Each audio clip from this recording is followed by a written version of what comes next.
Good evening. Hi. Good evening. Shabbat Shalom. I was amazed by The burning bush? I know it's not burning. It's beautiful from over there. Wow. Okay. It's like shrubbery. We were shrubbery. That's for those of you who are old enough to remember where that comes from. It just is shrubbery. Good evening. Shabbat Shalom. It's good to see you tonight. It's always good to see you, but it's good to see you tonight. I understand it's almost school time. I understand that. All the mothers are saying hooray. Other people are not so happy. Yeah, I always think that my parents were both school teachers for 30 years, and I always got the opinion from them that school teachers have the opinion of Roseanne Barr, who used to say, I take care of the children all day, and when their father comes home, if the kids are still alive, I've done my job. And I just thought that was absolutely apropos. They're alive, I win. Okay. Didn't say if you're alive, if they're alive. So, I want to remind you about the blue boxes in the back. Here's how I'm going to remind you. Those of you who were here last week, it was a little hard to hear. Do you remember why? Because the gerbil who lives up in this part of our air conditioning was really running on that wheel, and boy was it squeaky. And it squeaked the whole night, if you'll remember. I don't hear him now. Why do you think that is? You got rid of it.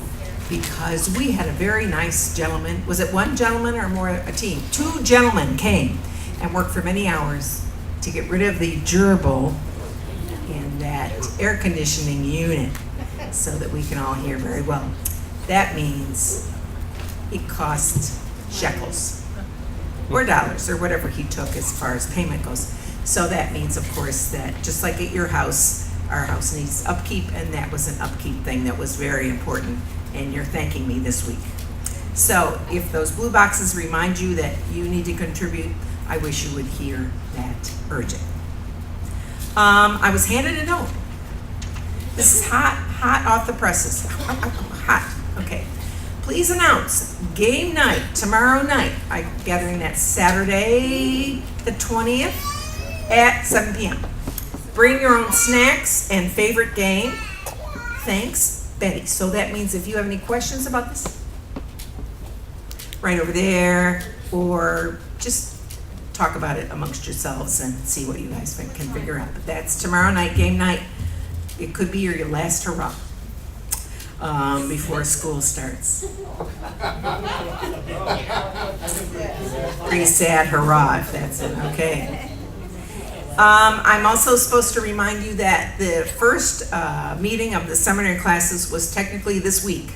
In other words, it just happened. That doesn't mean you're too late to take classes if you're just now catching up. And the information is here in your bulletin on the one to learn more about the Bible and Judaism. The class on Thursday nights, Jewish Roots and Foundations of Scripture, has quite a few little victims in it. I mean, adorable people in it. And so if you want to hook into that, please go ahead.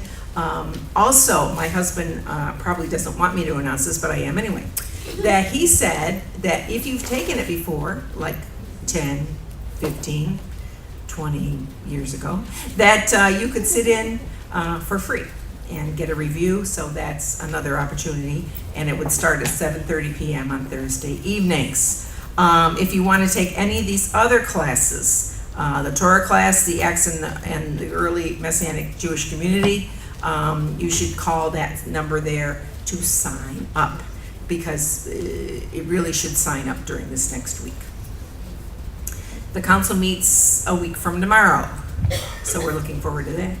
That'll be my last hurrah. No, I'm just kidding. It's the no phone zone. It's the no texting zone. It's the no twittering zone.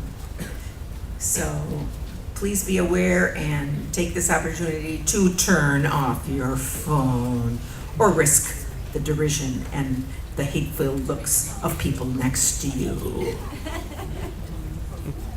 Okay. So it is very nice to see you tonight. I can tell that summer is over because it's already dark outside. There's something, when you get to be my age, now I'm going to give you the geezer talk. When you get to be my age, there is something comforting about knowing that summer will come to an end, that it won't be this hot always, that fall is on the way, which is nice, that another high holiday season is coming up, another time to return to the God of Abraham, Isaac, and Jacob if we've been having a little vacation.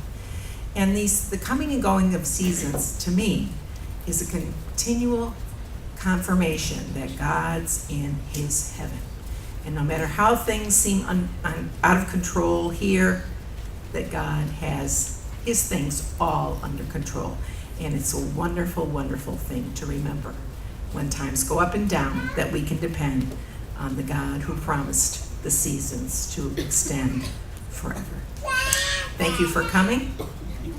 Hope you enjoy it, just like that person does. And a person does, yeah. Shabbat shalom. Shabbat shalom.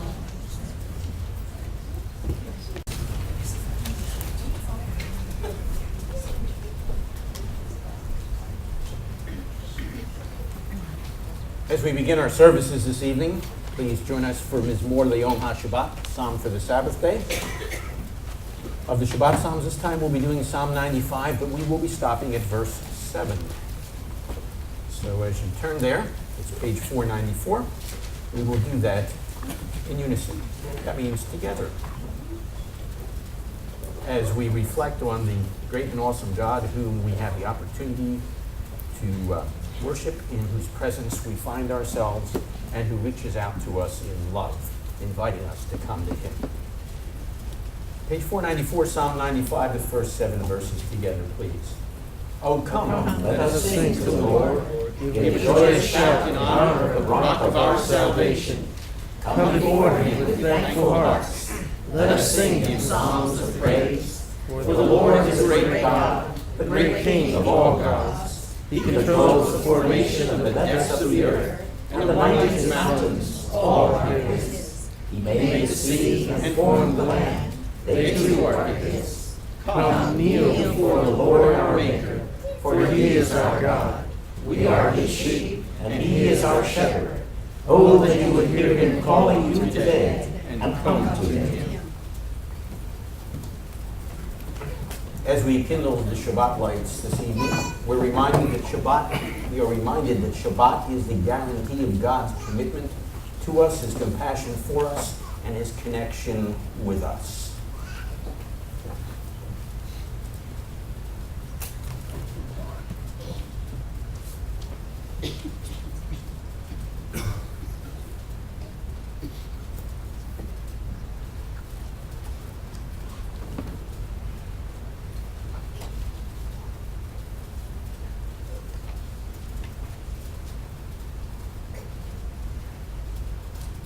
Baruch atah Adonai Eloheinu melech haolam, asher kiddushanu b'mitzvoto, v'tzivanu lehoyot or el goyim, yanleva lenetzalanu, Yeshua neshikenu ha-or la-olam.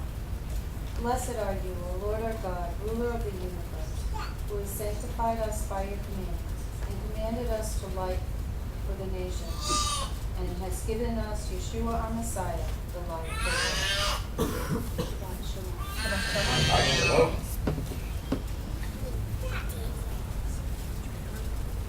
The one who's called the light of the world is, of course, the one who stands behind the guarantee that Shabbat provides us with all authority, as he sits in the heavenly realms on the throne, as envisioned there by the rabbis of old.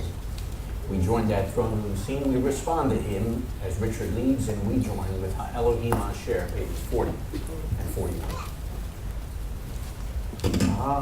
Elohim Asher diber מקדם פעמים רבות וברכים רבות אל האבות והלווים דיבר עלינו באחרית הימים האלה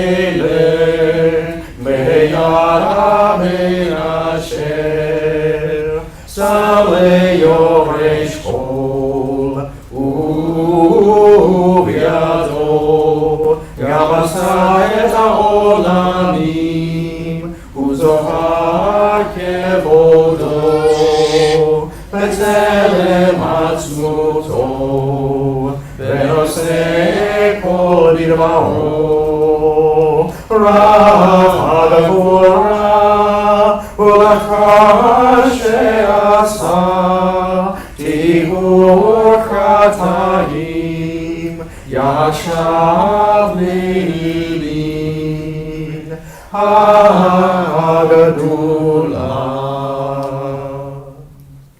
In the past, God spoke to our fathers through the prophets at many times in various ways. But now, in the end of days, He has spoken to us by the Messiah, His Son, whom He appointed the heir of all things, and through whom He made the universe. The Son is the full radiance of God's glory, and the flawless manifestation of His reality. He sustains all things by His powerful word. After He made atonement for sins, He sat down in the place of authority, beside the majesty in heaven. True and firm, established and lasting, right and faithful, loved and treasured, desired and pleasant, feared and mighty, ordered and acceptable, good and beautiful is this word to us forever and ever. Our Tehillah Tavit Chadashah portion this evening, found on the bottom of pages 136 and 137, reminds us that He is in fact the one who is the fulfiller of the promises of God, the answer to our prayers. Taking the language from the daily prayers that we have prayed down through the centuries in synagogues around the world, we are reminded that God has in fact answered those prayers in the person of Yeshua, our Messiah. The text begins, Baruch Adonai Elohei Yisrael, ki pekadet amo vayishlach lo pedut, vayorem lanu keren Yeshua bebeit David avdo. And you respond with me. Praise be to the Lord, the God of Israel, because He has come and has redeemed His people. He has raised up a horn of salvation for us in the house of His servant David, as He said through His holy prophets of long ago, salvation from our enemies and from the hand of all who hate us, to show mercy to our fathers and to remember His holy covenant, the oath He swore to our father Abraham, to rescue us from the hand of our enemies and to enable us to serve Him without fear, in holiness and righteousness before Him all our days.